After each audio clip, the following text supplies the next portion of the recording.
merci d'être venu dans cette émission Cap Sud.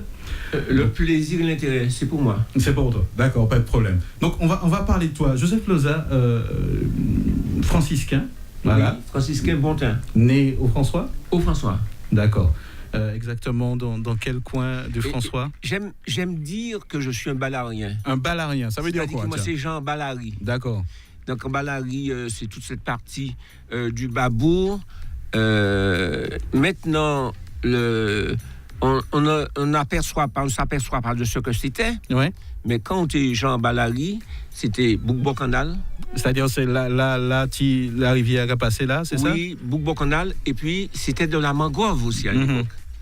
Donc, mais nous revendiquons, nous les Ballariens, nous revendiquons haut et fort que nous sommes en Ballary. D'accord.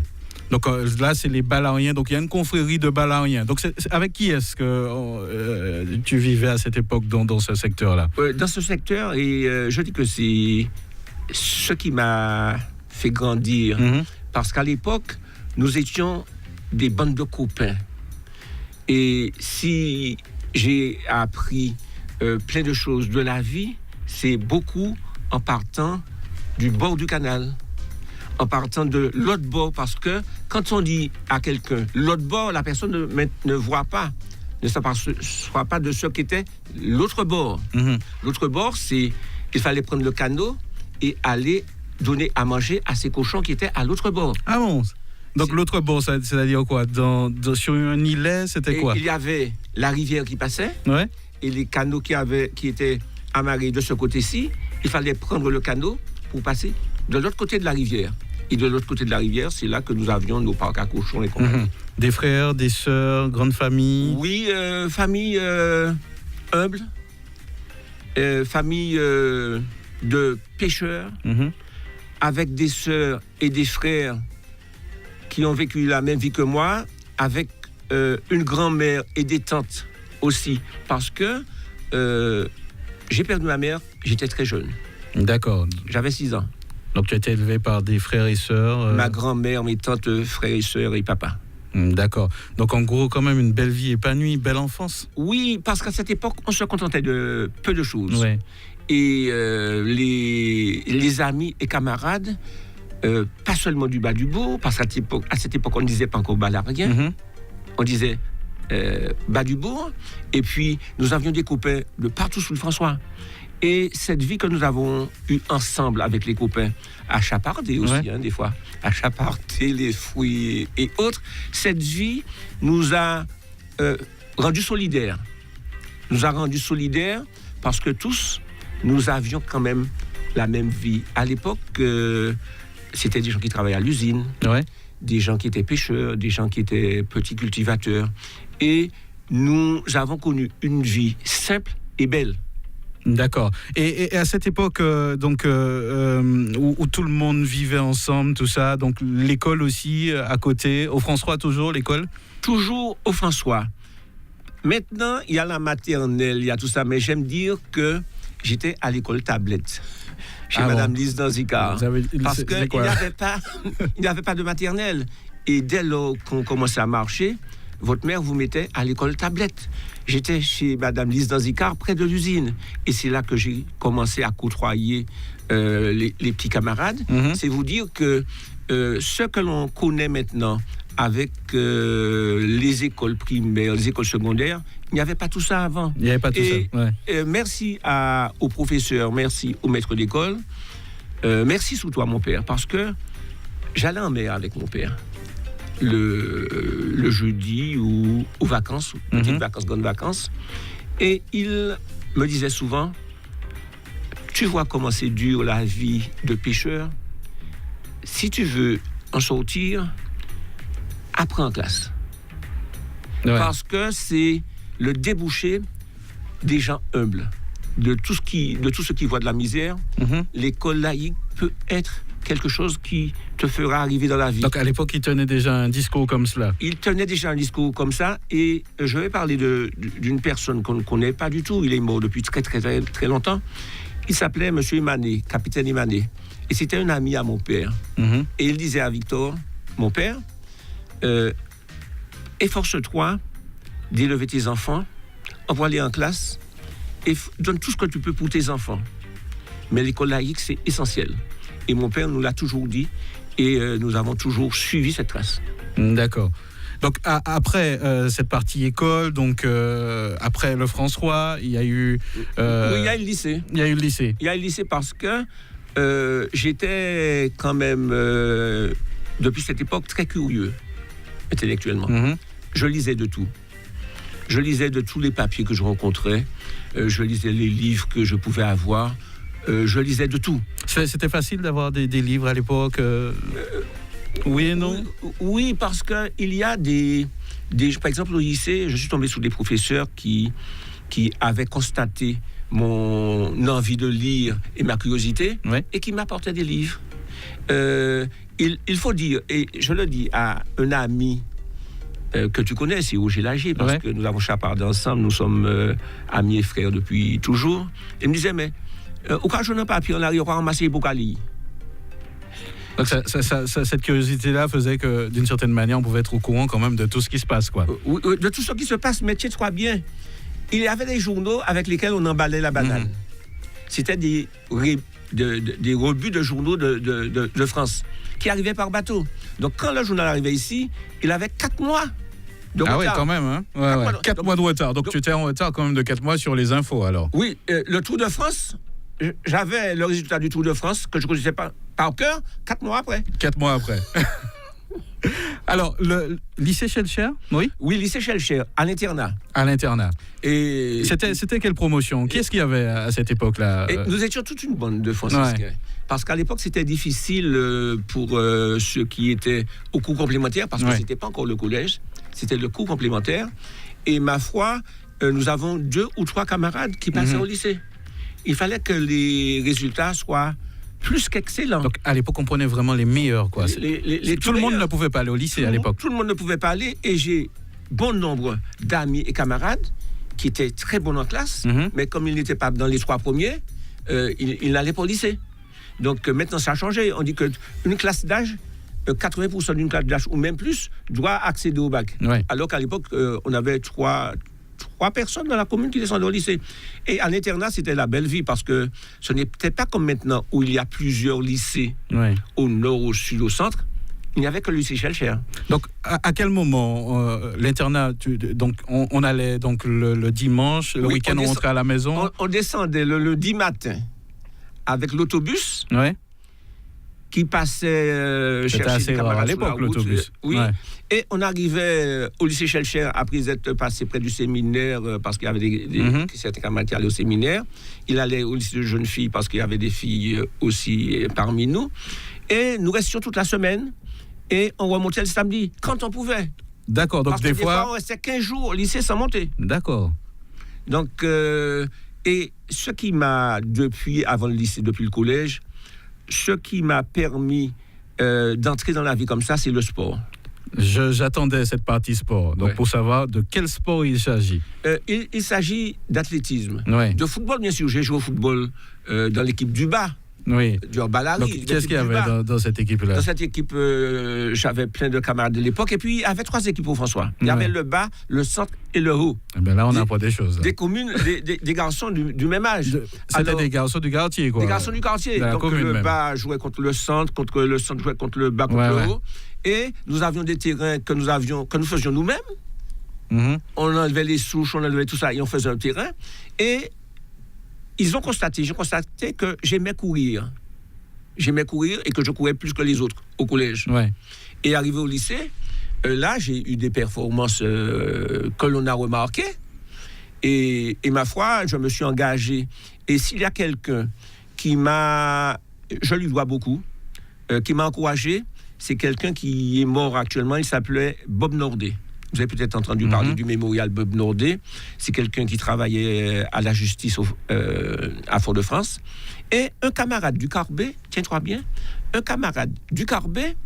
voyant qu'il y avait une équipe au lycée qui promettait, il nous a dit, on nous monte Carbet. Nous allons faire une équipe Carbet, parce qu'il était du Carbet.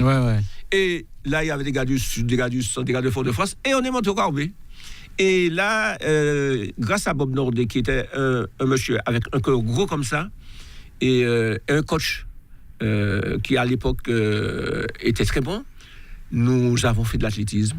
Moi, dans l'équipe du lycée, puis dans l'équipe civile, j'ai eu les performances tant sur 400 mètres, sur 100 mètres, en 100 hauteur, en 100 longueur. J'étais éclectique. Je faisais plein de trucs. Tout ce qui était athlétisme, c'était ton... Au 400 mètres, j'étais champion sous 400 mètres. Et j'ai été recordman de la Martinique du 4x100 mètres. Avec des camarades, tenez-vous bien, des camarades de Fort-de-France, du François, du Carbet. Et on a monté une équipe pour représenter le Carbet. Vous dire qu'à l'époque... Et c'était pourquoi le Carbet, tiens, pourquoi parce qu'il y a un camarade du Carbet qui a su nous appeler, qui a eu cette initiative, qui a su nous appeler, qui a su agréger toutes ces personnes-là. Et on a eu Bob Nordet comme entraîneur, qui était un monsieur excessivement gentil et serviable, avec un cogo comme ça, et on est resté au Carbet. Et le militantisme, ça a commencé quand est-ce qu'il est né, justement, depuis tout petit. Ah bon? Depuis tout petit, parce que je tire un coup de chapeau à quelqu'un comme Gessner Mancé. Gessner Mancé, qui très tôt nous a fait voir... Mais c'est qui ce monsieur? Monsieur Gessner Mancé n'est pas mort. C'est un enseignant, il est à la retraite, un enseignant marié à une femme du François, la fille de mon coiffeur, Beaucharel. Et il était au Parti communiste, il était au Parti communiste, et nous, enfants humbles, modestes comme nous étions, amis au lycée comme nous étions, nous avions aussi, à cette époque, l'envie de refaire le monde. Refaire le monde. Je ne parle même pas. Est-ce que c'était lié à la misère ou à des choses qu'on trouvait inacceptables? À la prise de conscience que nous pouvions changer le monde. Parce que n'oublie pas que je lisais plein de journaux. Donc, et que je voyais ce qui se passait. Je voyais ce qui se passait à Cuba sous les journées que je lisais. Je voyais ce qui se passait en Algérie sous les journées que je lisais.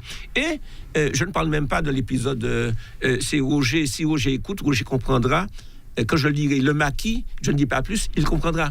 Et vous dire que Gessner Mancé a pu nous réunir, pas seulement pour parler politique, mais pour parler de tout, et nous ouvrir au monde. Et très tôt, avec d'autres camarades comme Roger, comme les Roger et d'autres, nous sommes dit que nous pouvions faire quelque chose pour atténuer la misère du monde. Donc c'était grandiloquent, mais c'est pour atténuer la misère du monde. Et ma foi, j'ai commencé à militer. Et je n'ai pas cessé jusqu'à maintenant. À cette époque, quand on est jeune, quelle orientation on prend? On se dit, bon, il faut que je fasse quelque chose, mais où, comment, et comment ça s'est passé justement? Parce que mon père était pêcheur, mais il travaillait à l'usine. Parce que quand vous êtes pêcheur, la pêche ne suffit pas. À l'arrière-saison ou autre, il faut faire quelque chose. Mon père a travaillé comme manœuvre, il a fait tout, il a travaillé à l'usine, il a tout fait. Et je voyais comment il trimait pour nous élever. Et je voyais comment certaines personnes de l'époque, des militants comme Albert Platon et autres, qui faisaient du syndicalisme pour ces gens, c'était l'éveil du syndicalisme. Comment ces gens vous donnaient espoir dans un monde meilleur. Donc il y avait déjà quand même des fervents militants quand même. Oui, qui vous donnaient l'espoir dans un monde meilleur. Et c'est cet espoir dans un monde meilleur grâce au combat de tous, grâce au militantisme. Et c'est ce qui a été le moteur pour moi de la vie. Et c'est ainsi que au lycée et ailleurs, j'ai toujours été de ceux qui ont pris fait et cause pour faire avancer le pays. Donc au lycée déjà, on pouvait quand même se démarquer et faire passer ses convictions entre camarades? Oui, grâce à certains professeurs. Quand je vais dire Édouard de Lépine, on sait ce qu'il est. D'accord. Il a été mon professeur. Il a été, d'accord. Et Édouard de Lépine, sans trop vous le dire, il sait comment éveiller les consciences. Donc si les consciences sont déjà éveillées, ils peuvent être encore plus éveillés s'il y a des éveilleurs autour de soi. Et à l'époque, on avait plus de marge de manœuvre que maintenant. Un professeur, il est un petit peu limité. Il faut dire qu'à l'époque, il y avait des professeurs de droite, bien sûr, mais il y avait des professeurs Ils ne s'en cachaient pas à l'époque. Qui s'en cachaient pas, qui étaient des anticolonialistes convaincus. Oui. Parce que cette époque, c'est la fin de la guerre. C'est juste après la guerre d'Algérie, c'est la guerre en Indochine qui n'était pas loin. C'était des gens qui étaient aussi poursuivis par le pouvoir pour leur prise de position. Ah, quand même, et hein. dès cette époque, nous avions pris fait et cause pour les gens qui étaient poursuivis. Ouais. Parce que il faut vous dire que quand on est jeune comme ça, on veut renverser la table. Oui, là on est dynamique comme un lion. Dynamique comme un lion. Et si vous trouvez des gens sincères, parce que quand on est jeune comme ça, on s'accroche souvent à des aînés. Et si ces aînés, vous sentez qu'ils sont sincères dans ce qu'ils font, si vous sentez qu'ils veulent comme vous changer le monde, vous dites, on va changer le monde avec eux. À cette époque-là, il y avait déjà qui autour, qui gravitait. Donc, il y avait Roger, il y avait les Roger, il y avait plein de jeunes du François au lycée. J'ai au Lamentin aussi.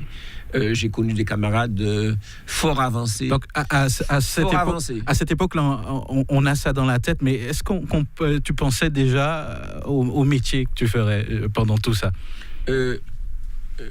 Très petit, je t'ai dit que mon père disait que c'est l'enseignement et l'éducation qui nous permettraient de sortir. Donc tu avais déjà cette vision alors. Cette vision. Donc j'ai pensé que si un jour je pouvais être instituteur, ça aurait fait avancer la famille. Et puis comme ça, mon père non seulement était fier de moi, mais que je pourrais gagner ma vie. Et puis, je suis entré dans l'enseignement après. Ouais, pas de regret quand même. Je suis entré dans l'enseignement, mais je ne suis pas resté dans l'enseignement très longtemps. D'accord. Je suis resté dans l'enseignement jusqu'en 69.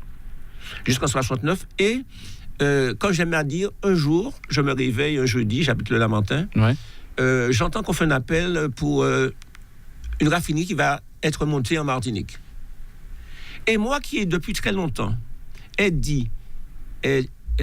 milité pour un développement de la Martinique, je me suis dit, mais ça, c'est pour toi. Si je veux participer au développement de la Martinique, je vais l'essentiellement et j'irai vers la raffinerie. Et c'est là que j'ai postulé.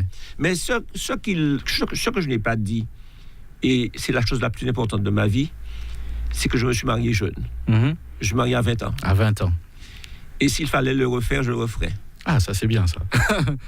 Si, parce que je suis un gars d'engagement et aussi, je dirais que de challenge aussi. Et puis, j'aime prendre les responsabilités. Je ne fuis pas les responsabilités. Est-ce que tu es du genre à dire que derrière un homme qui avance et qui fait des choses pour son pays, il y a aussi une grande femme? Toujours. Et je le disais dernièrement, que si l'homme politique n'a pas une femme à côté de lui, il n'ira pas loin. Et je dis homme politique, je pourrais dire, si un homme n'a pas une femme... Toute personne influente, tout homme même. Tout homme. Si un homme n'a pas une femme qui le comprenne, qui soit là avec lui, dans les bons moments, mais surtout dans les moins bons moments, l'homme ne va pas loin. Et justement, puisqu'on parle de l'homme, donc il y a eu cette partie au niveau de la raffinerie. Donc il y a ce virage quand même, c'est un grand virage de sortie de l'enseignement. Les parents, le père, il prend ça comment à l'époque? La famille en général. Ma femme d'abord m'a compris. Ma femme m'a compris. Mais certains collègues de l'enseignement disaient, mais tu es là avec nous, tu as ta petite cravate, bien, et tu vas dans le cambouis.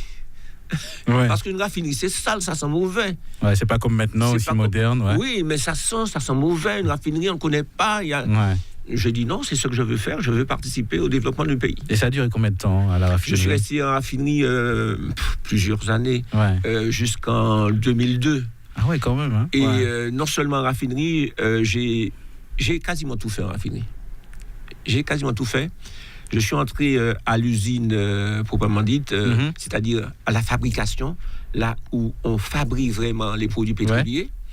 Et curieux comme je suis, entreprenant comme je suis, j'ai rapidement été remarqué pour pouvoir faire autre chose. Et c'est ainsi que rapidement, je suis sorti de l'usine. J'ai été d'abord responsable de l'inspection métal. C'est-à-dire, quand on est responsable de l'inspection métal, on a sur son compte tout le matériel, tous les équipements de la raffinerie, sauf les machines tournantes. Ce sont les mécaniciens. Donc c'est quand même déjà un gros poste à responsabilité. C'est un poste à responsabilité parce qu'une raffinerie est une usine à feu continu. C'est-à-dire que ça tourne tout le temps. 24 heures sur 24. 24 heures sur 24. Ouais. Et si vous voulez qu'il n'y ait pas de panne, il vous faut faire un certain travail d'entretien et de prévention pour que la raffinerie ne s'arrête pas de manière intempestive. Donc c'est une responsabilité. Et j'ai eu des gens avec moi qui sont restés des amis parce que, comme moi, ces gens se sont dit « Yo mettez un raffinerie matinique. Nous, on travaille, il faut que nous à la hauteur. Ouais. Faut que nous à la hauteur. » Et ensuite, après cette époque d'inspection, j'ai fait de la sécurité.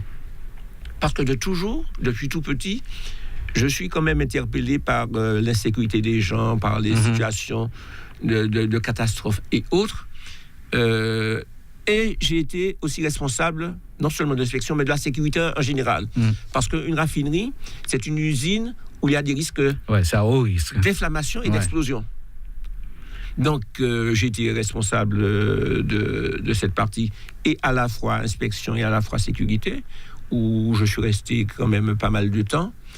Et la raffinerie Sarah a ouvert des installations en Guyane.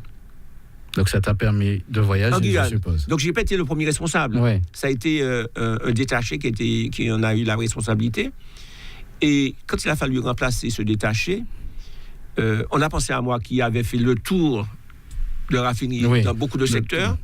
On a dit Joseph Touza, on pense que c'est lui qui pourra tenir ça.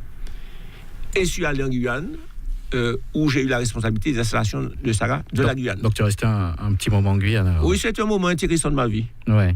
Parce que, autant je dis qu'il faut s'ouvrir au monde, il ne faut pas rester simplement dans ce petit pays, parce que beaucoup de gens pensent que le monde se circonscrit en la Martinique. Alors que quand on va ailleurs, qu'on voit vivre d'autres personnes, qu'on voit d'autres situations, surtout en responsabilité, on se dit que ce sont des challenges à relever. Si je lis entre les mots, ça veut dire que toutes ces expériences-là font la personne que tu es aujourd'hui. Oui. Et que c'était important de passer par toutes ces étapes. Et quelqu'un, on n'en a pas confiance, on n'a pas conscience. Mais toutes les petites choses, même les moindres, forgent un homme. Le fait de n'importe quoi, on ne perd jamais. Ouais. On gagne toujours. On gagne en connaissance, on gagne en expérience, on gagne toujours. La politique, à quel moment on fait tout ça et on trouve encore le courage, la force de se dire bon, on rentre en politique? Au lycée. Ma première conférence, je l'ai tenue en 1963. Au lycée, conférence déjà? Sous les tables du marché du François. Ouais. Quel âge? 18 ans. Ah, 18 ans. Ouais. Oui, nous étions à l'internat. Et puis nous montons au François parce qu'on s'intéresse à ce qui se passe. Ouais. On est homme de gauche. Je pense qu'à l'époque, c'était le général de Gaulle qui était contre le président du Sénat et autres. Et nous arrivons en conférence, fougueux comme nous sommes. Et on dit qu'on veut parler. Les gars nous disent « Ouais, vous allez parler, si vous voulez. » Ah bon. Parce que les conférences se faisaient au marché couvert du François, sous les tables du marché qu'on accolait, qu'on assemblait. Et puis j'ai pris la parole. De même que Roger Parsemer, Roger Lagier, nous avons pris la parole, tout jeunes comme nous étions. Et on disait quoi? Vous avez dit quoi à l'époque? Est-ce que tu te rappelles des mots, de l'idée? Mais comme je suis féru d'histoire, j'aime ce qui se passe dans le monde. Je lis des journaux, même les journaux anciens.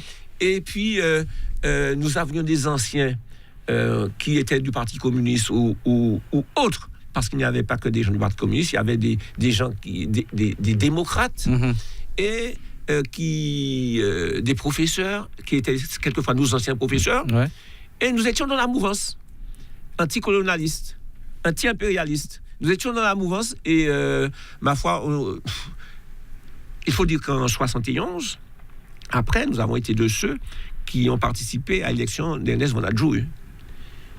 Donc, nous avons fait la campagne. Donc, toutes les campagnes, nous les faisons, mais dans le même camp de gauche. Dans le même camp de gauche, dans le même camp. Et il est arrivé un moment, 82, où, après une élection perdue par l'équipe devant, on s'est dit, nous avons une certaine expérience politique, nous avons demandé qui ont dit nous, présenter quoi. Et on a choisi Roger Lagier. Roger pas même là. Nous faisons plusieurs réunions à l'ancienne usine, nous faisons réunions Caïcol, nous faisons réunions tout partout. Et puis nous dit, c'est Roger, nous avons pensé qu'il peut rassembler tout le monde. Et Roger pas même là. Roger était Guadeloupe, Roger était fait étude dans Guadeloupe. Il a crié, nous a dit, ni à l'élection à venir, c'est où nous avons pensé qu'il pourrait aller. Donc ça, c'est des moments forts. Et Petit Roger, justement. Parce que il était dans la même démarche que nous depuis toujours, et qu'il avait quand même une certaine popularité. Et puis, c'était un combattant, il avait une certaine popularité. On a dit, on se met derrière lui. Et nous sommes allés, pour cette première élection, on n'a pas gagné. Mais c'était un départ dans la vie qui a entraîné après que nous nous rassemblions, que nous créions aussi ce mouvement. Je vais vite en besoin. Oui, bien sûr. Que nous créions le mouvement populaire franciscain. Et de là, nous avions une organisation qui s'est développée et qui perdure jusqu'à nos jours. Et une organisation qui est venue avec un programme, avec une façon de voir, avec une façon de vouloir servir. Et nous nous sommes embarqués dans cette démarche. Il faut noter quelque chose. Pendant ma période guyanaise, les camarades ont continué à lutter ici. À lutter ici. Et une anecdote, quand il y avait élection ici, bien que j'étais en Guyane, je prenais des congés. Pour venir... Je prenais des congés et je venais en Martinique. Suivre. Et puis je retournais à mon travail en Guyane. Pour vous dire que très tôt, ces jeunes-là d'hiver qui se sont embarqués, je ne veux pas dire dans cette aventure, mais cette démarche. Parce que le titre, le nom même du parti, mouvement, parce que c'était un mouvement, c'était un l'idée populaire, parce que nous voulions, parce que ça sortait vraiment du peuple et nous voulions travailler pour le peuple, pour le peuple, avec le peuple. Et puis franciscain, parce que mon papa il dit trop fort, on dit que les franciscains sont chauvins. Et c'est pas un vrai mot. C'est pas un vrai mot. D'accord. Je l'assume réellement, ce mot. D'accord. Et dans toute cette mouvance, c'est vrai que premier combat, vous avez perdu. Et on se sent comment quand on est jeune comme ça? On a tellement gagné après. Parce qu'après, il y a eu des élections et nous avons pensé qu'il fallait que nous puissions envoyer un autre jeune populaire, notre jeune dans notre même mouvance, un jeune sorti comme nous du milieu populaire, un jeune homme comme je ne veux pas dire de bêtises, je ne veux pas dire intelligent parce que tout le monde n'y a l'homme intelligent, quelqu'un qui à l'époque il sortait un peu du lot, c'est ça? Oui, parce que c'était un gentil petit bonhomme que tout le monde était content. Mais un homme avec déjà une conscience très avancée. D'accord. C'était Maurice Santis. On parle de Maurice Santis, d'accord. Oui. Une conscience déjà très avancée. Et nous avons organisé la lutte autour de lui. Et nous avons très peu perdu de bataille depuis. Et pourquoi pas Joseph Leusa? Qu'est-ce qui... Il faut dire que depuis mon plus jeune âge, ma devise, c'est servir. Donc, peu importe... À n'importe quel poste, mais servir. D'accord. Ça a toujours été ma devise. Est-ce que les batailles étaient aussi rudes que maintenant? Est-ce que les hommes étaient virulents comme maintenant? À un moment, ils étaient virulents. Parce qu'à un moment, c'était pas simplement des interventions télévisées ou des interventions à la radio. C'était quelquefois des interventions à la campagne, dans conférences. Il y avait des vis-à-vis. Il n'y avait pas l'éclairage public comme maintenant. C'était des flambeaux. C'était quelquefois assez hard de monter en conférence. Et puis, les élections c'était pas des élections soft comme maintenant. C'était des élections où c'était vraiment dur. Hein. C'était entre les adversaires, c'était vraiment dur. Donc il fallait vraiment être passionné. Il fallait être passionné parce que j'ai connu cela avec les camarades, d'autres camarades, et les anciens peuvent vous le dire. Quand on avait une élection, François, c'était, je ne veux pas dire que c'était comme la Syrie, mais on avait des forces militaires de gendarmerie ici dans toutes les rues.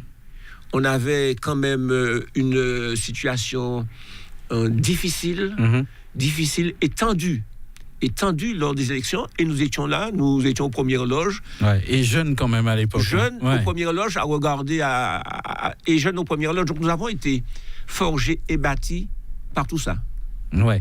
Quand tu jettes ton regard sur tout cela, quels sont les moments que tu retiens? Je sais qu'il y en a beaucoup. Je sais que tu as beaucoup voyagé. Je ne sais pas si on a le temps d'en parler. Oui. Ouais. Il y a des moments ou des périodes qui t'ont marqué. Ma toute jeunesse m'a marqué. Ouais. Parce que il y a beaucoup de choses à raconter. Peut-être écrire un bouquin. C'est de là qu'est parti. C'est de là qu'est parti tout ça. Ma tante jeunesse. Mon époque cours complémentaire au lycée, le lycée m'a marqué parce que ma période sportive aussi. Ce qui m'a marqué pour la vie, c'est l'engagement que j'ai pris quand j'avais 20 ans. Ouais. Je suis marié. Et ma foi, j'ai eu raison parce que avec le soutien, le concours de mon épouse, j'ai pu quand même, ensemble avec elle, ça n'a pas toujours été facile, je suppose. Une vie bien remplie quand même. Quand j'écoute. Quand on y 20 ans, ou quand il maille, ou quand il dit papa, ou quand il maille, ou pas ni rien, on les compte tout. Rien pas tard. Rien pas tard. Et ou quand il dit maman, madame, ou quand il maille, maman, madame, ou quand il y a rien pas taille, que tu vois quand il maille, puis il y a rien pas taille. Mais, ou qu'à prendre un engagement de vos parents. Dans l'espoir. Un engagement de vos parents. Et merci qu'il m'ait fait confiance. Donc à l'époque, il faut que tu ailles les parents pour aller. Faut aller.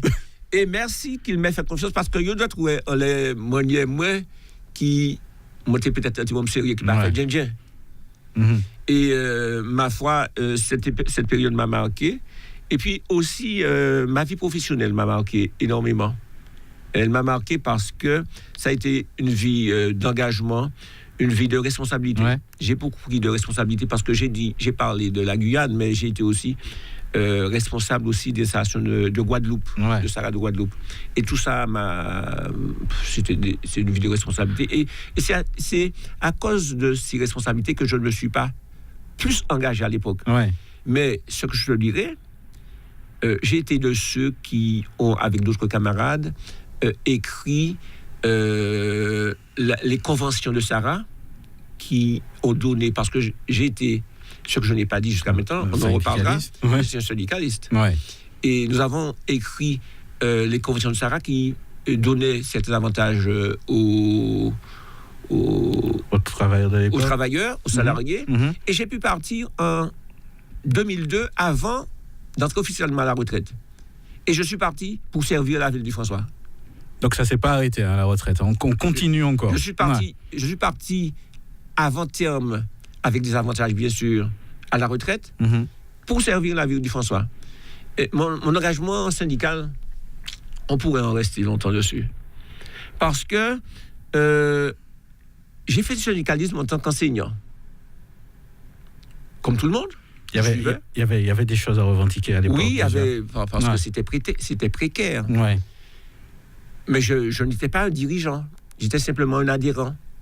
Et quand je suis arrivé à la Sara, où nous étions en France avec tout un groupe, on s'est dit, on a pris un engagement pour une usine nouvelle qui va être montée, mais nous devons nous défendre. Nous sommes allés en France dans des raffineries, on a côtoyé des gens, des syndicalistes des raffineries, on a vu que ce que c'était, ils nous ont ouvert les yeux, et depuis là-bas, on s'est groupés solidaires. Et au retour en Martinique, on a dit, bien sûr, on va tout travailler pour que Sarah puisse faire son job, mais nous, on va nous défendre. Et nous avons passé des nuits, des journées à nous organiser. Et c'est de là qu'est né le syndicat de la Sarah. Ça a d'abord été la CFDT, puisque c'était un syndicat de gauche, CFDT. Et ensuite, j'ai été au conseil syndical de la Martinique de la CFDT.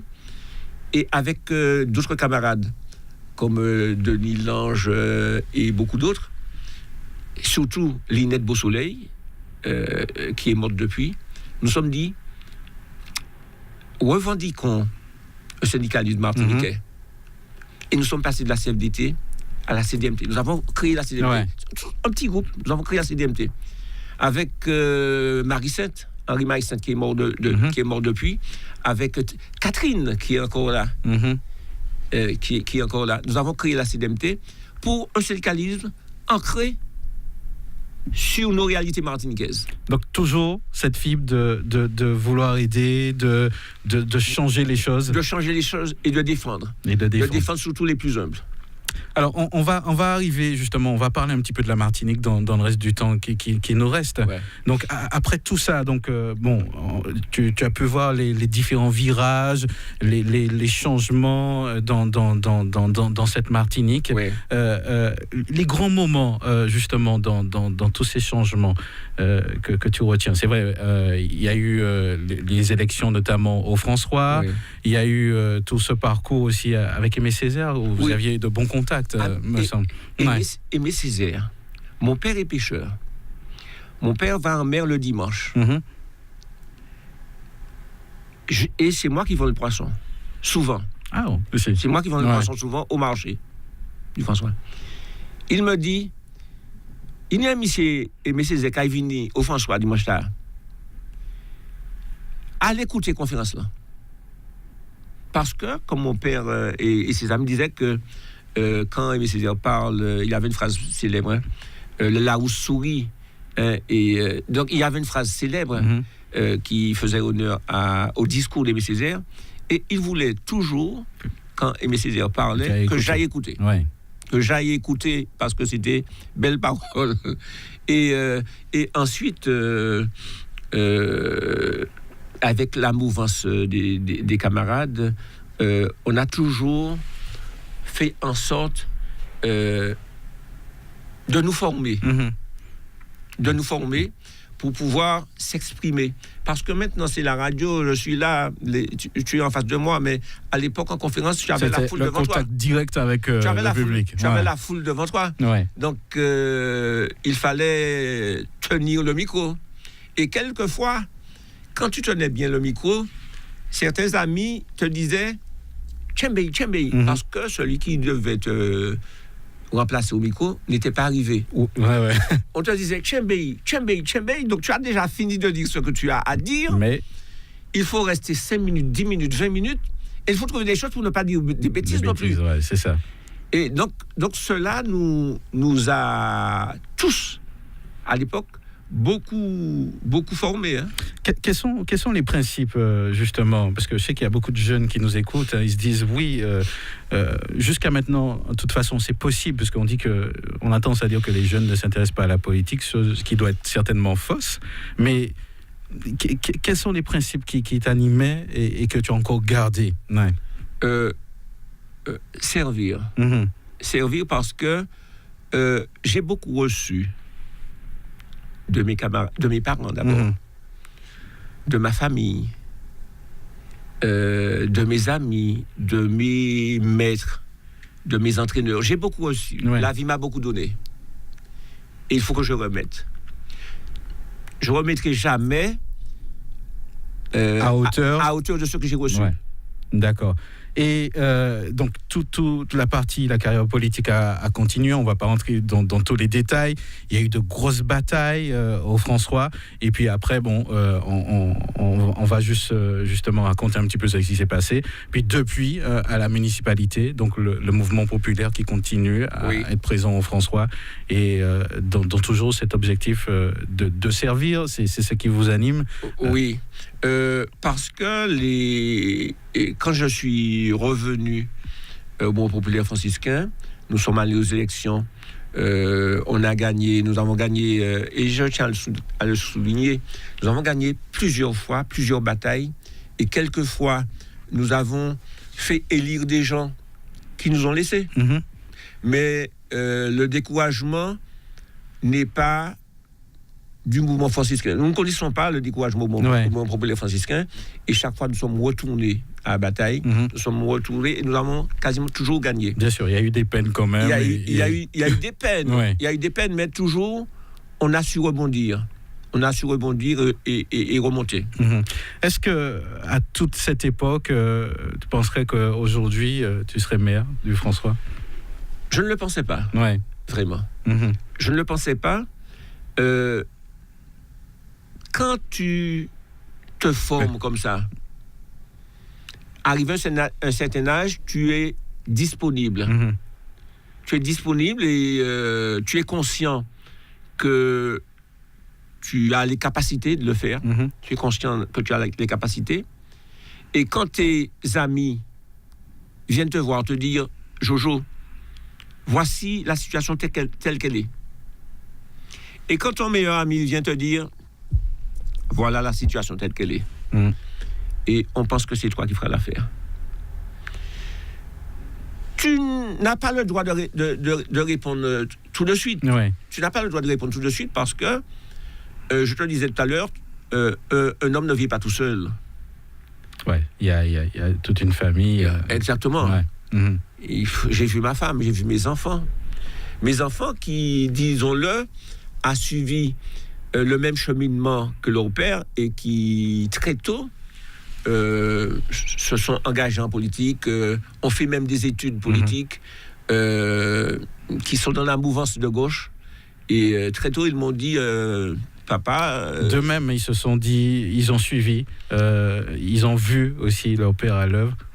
Oui, on a fait quelquefois des conférences. Il m'est arrivé de faire des conférences en même temps que mes fils. Oui, d'accord. Il m'est arrivé de faire des conférences en même temps que mes fils. Et mes fils sont toujours dans cette même mouvance, de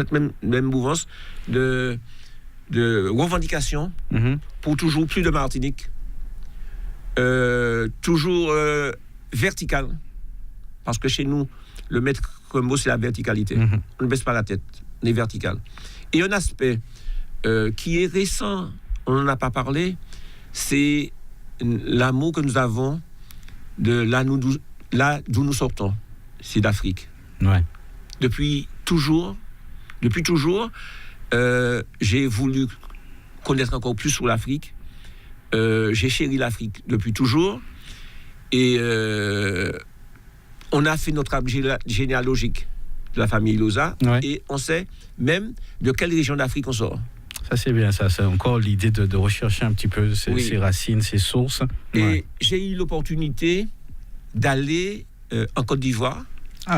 Oui. Et sur la terre-mer. Et c'est pas la première fois que j'allais en Afrique parce que j'étais allé en Afrique du Nord déjà 2 ou 3 fois avant, mais je n'avais pas encore eu l'opportunité. Et j'ai eu l'opportunité d'aller en Côte d'Ivoire. Et là, j'ai retrouvé l'essence même. L'essence même. Et dernièrement, c'est parce que je suis en service à la mairie que je ne suis pas allé au Cameroun dernièrement parce que ma femme a fait le périple, parce que j'ai un fils qui y travaille. D'accord. J'ai un fils qui travaille au Cameroun. Et nous aimons l'Afrique, nous chérissons l'Afrique, avec toutes les difficultés qu'on connaît en Afrique, mais nous savons que c'est le continent d'avenir.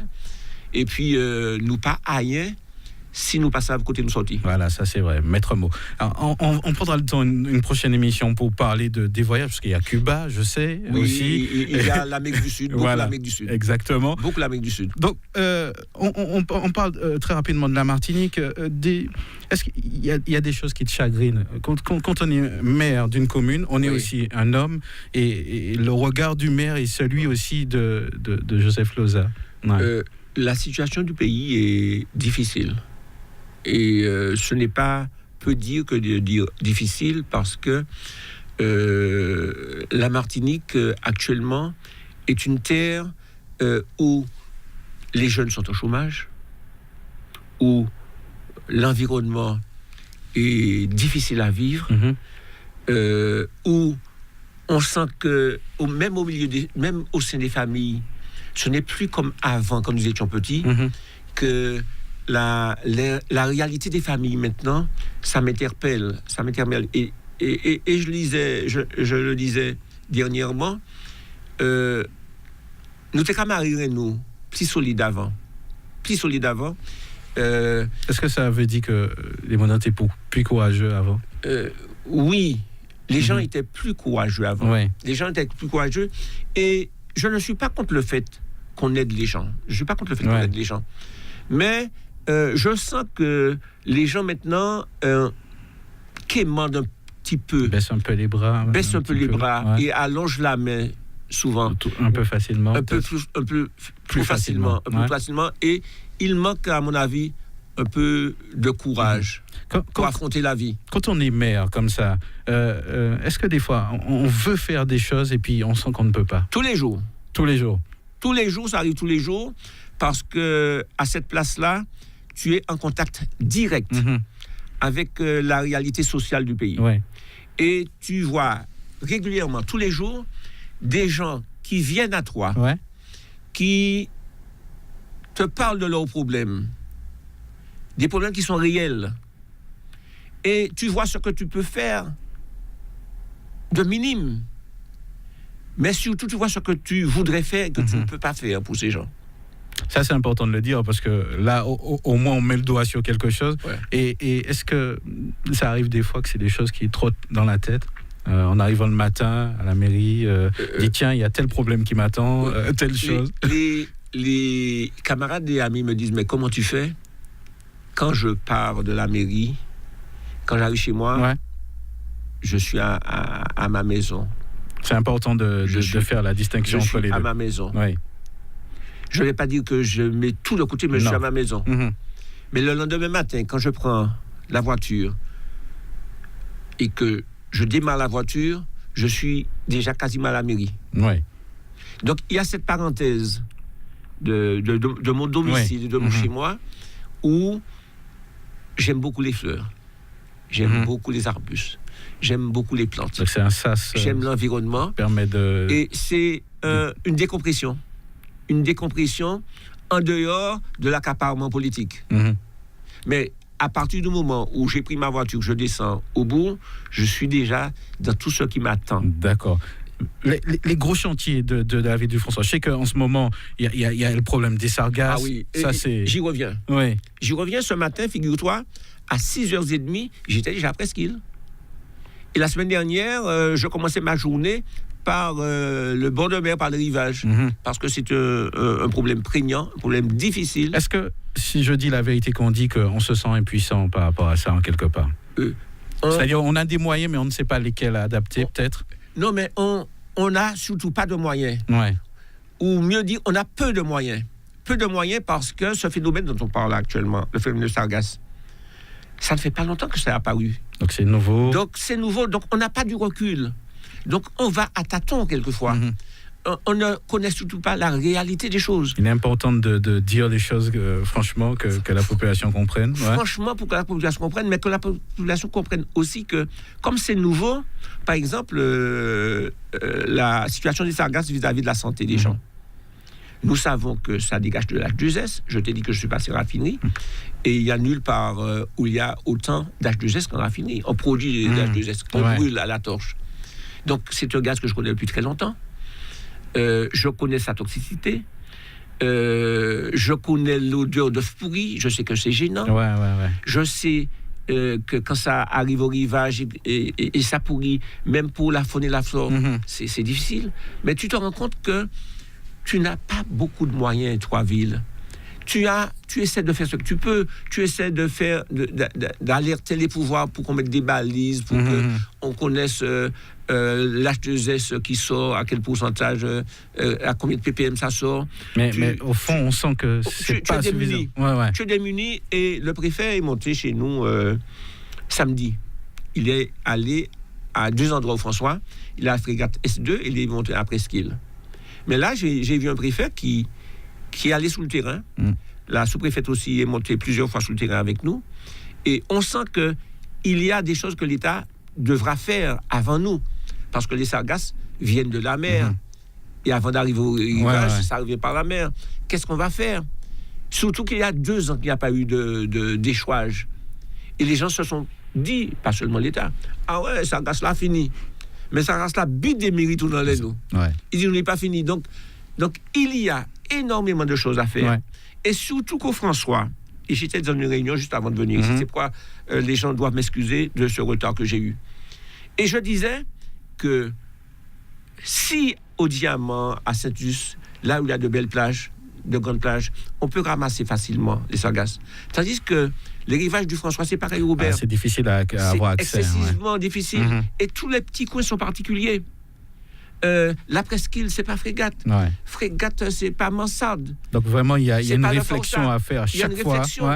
Et quand tu arrives, quand on te dit que des sargasses arrivent, parce que mes agents ont leur réseau et on sait par les pêcheurs, quand il y a de très grandes nappes au large qui arrivent.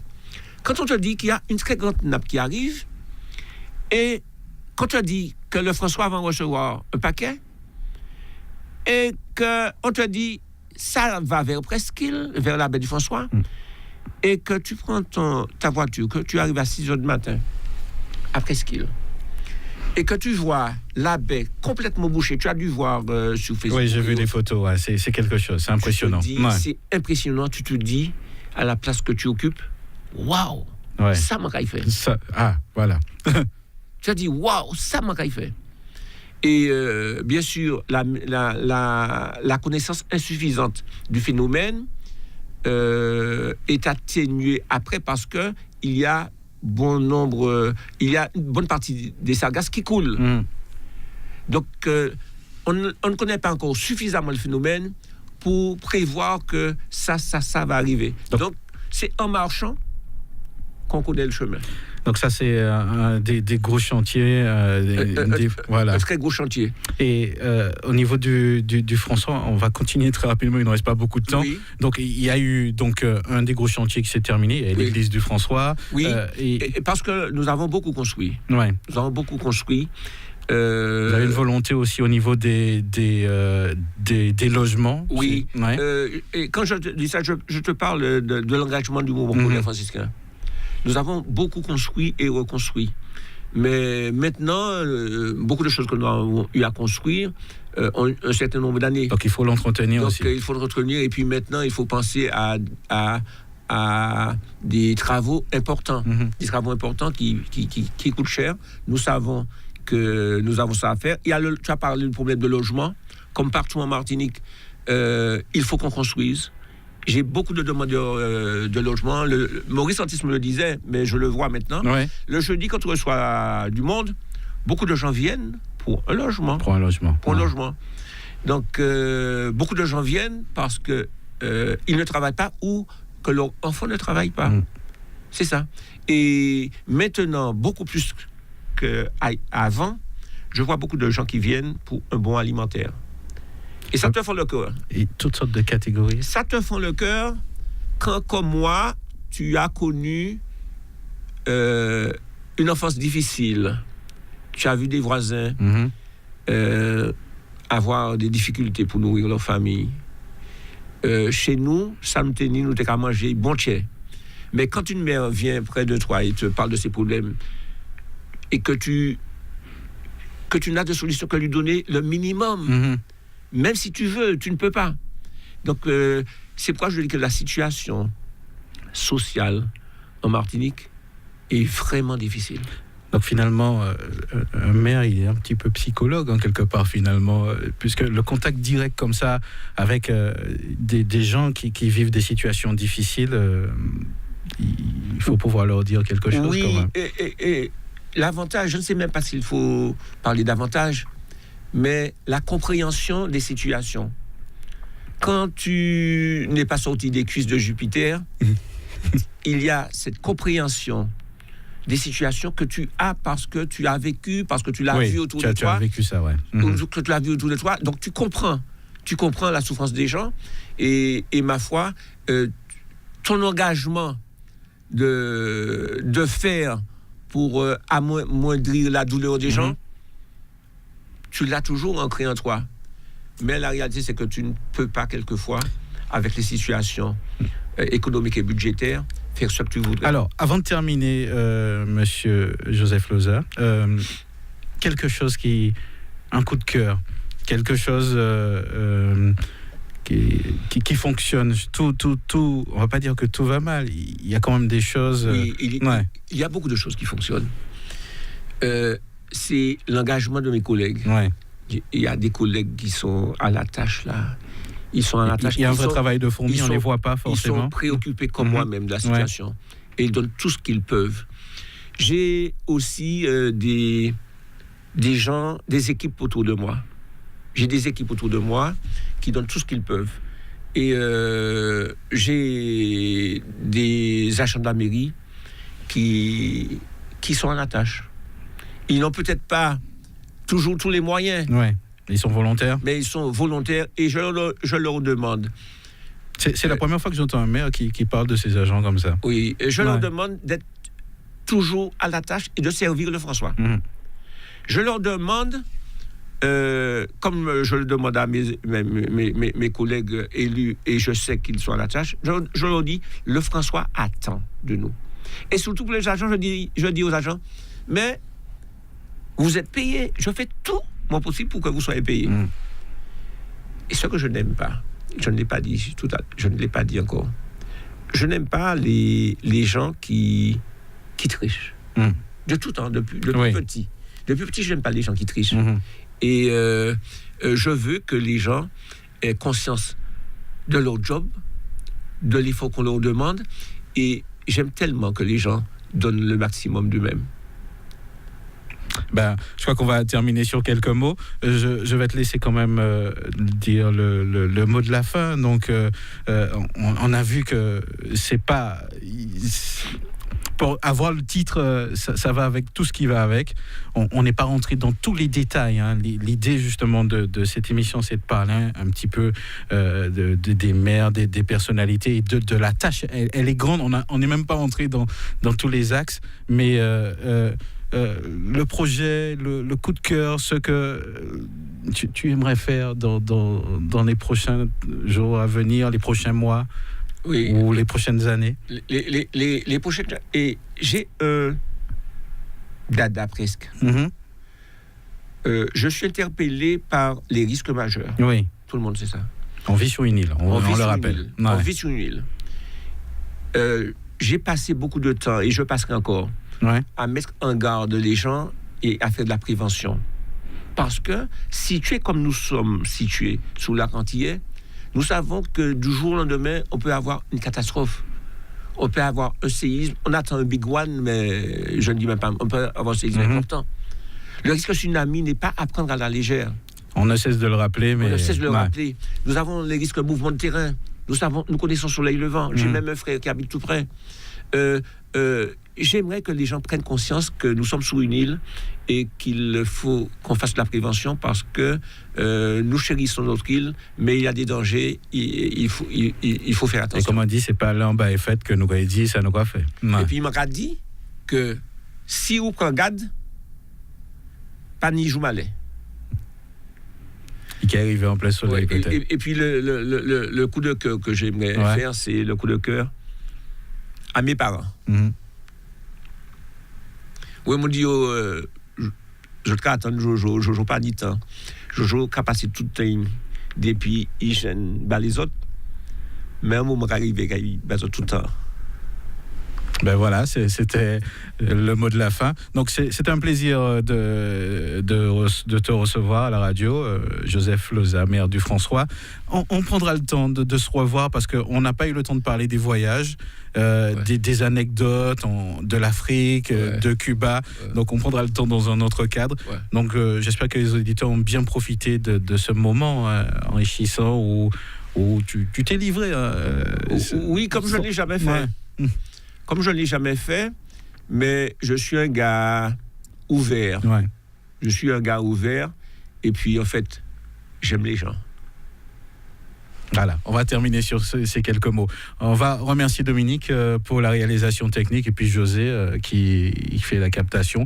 On va se poursuivre en musique, on y va, il n'y a pas de problème. Merci d'être venu. Le son des Antilles.